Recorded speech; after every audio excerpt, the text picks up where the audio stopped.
In this video, I'm going to tell you the 5 most effective exercises for weight loss.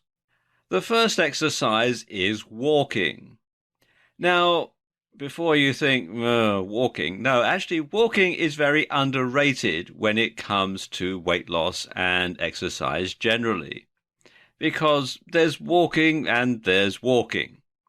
What do I mean? Well, first of all, you could go for a stroll. Now, a stroll is basically walking at a window shopping pace or an intensity of 4 on a scale of 10. And it burns about 238 calories an hour. Then there's a brisk walk. And this is an effort of 5 or 6 on a scale of 1 to 10. And a brisk walk will burn up to 340 calories an hour, and that's if you're walking at a pace of about 3.5 to 4 miles an hour. Then there's a power walk. And a power walk burns approximately 564 calories an hour at a pace of 4 to 5 miles an hour. And the effort that you put in should be around 7 or 8 on a scale of 10. So there's lots of different types of walking that you can do. Now, a good way to use walking as part of your weight loss regime is to do 3 short, when I say short, I mean about 30-minute high-intensity walks plus 2 moderate-paced recovery walks a week. And you can lose up to 6 times more abdominal fat than simply strolling 5 days a week. And this is despite the fact that both activities burn the exact same number of calories. And that's according to the good people at health.com. Now, walking is actually better for you than running because it's easier on your joints. A lot of people think that you've got to run to lose weight because you're working up a sweat. You're burning off the calories because you're sweating and you're working out and you're working hard. But actually, tests have found out that really there's not a lot of difference between walking and running. And walking can be easier on your joints, especially if you go jogging on a city street or something like that. It can do a lot of damage to your joints, particularly your knees. Okay, the next type of exercise is cycling. And the thing about cycling is it raises your heart rate. And in so doing, it boosts cardiovascular activity. And as that happens, of course, you burn off calories. So if you cycle for an hour at a medium pace, you're going to burn off about 400 calories.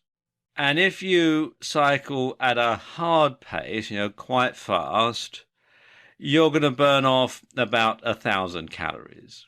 For best results, you should alternate every other day.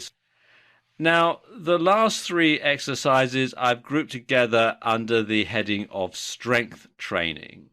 And these exercises are weightlifting, push-ups, which are also known as press-ups in some countries, and sit-ups.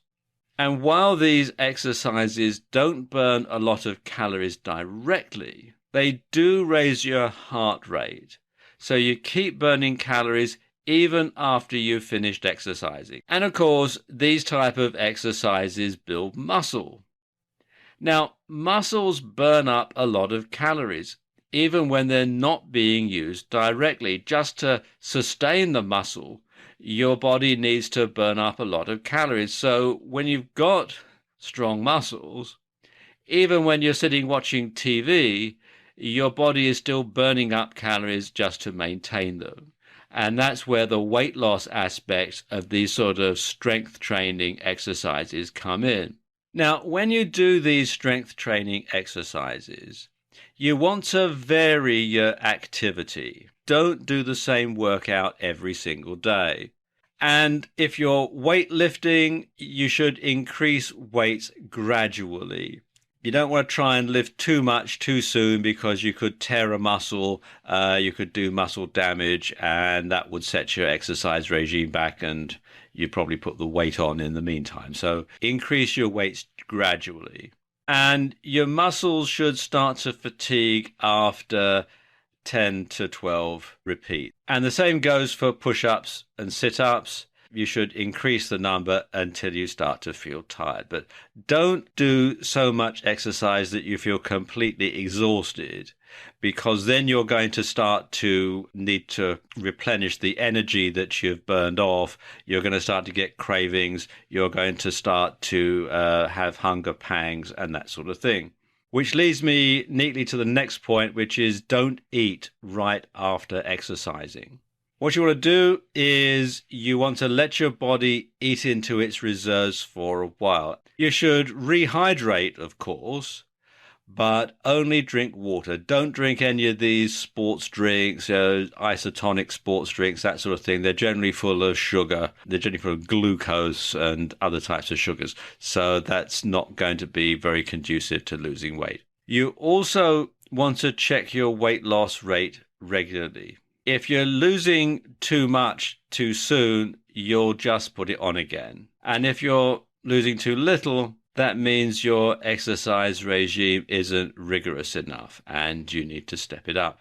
One thing that you can do is you can hire a personal trainer to work out a custom exercise program for you.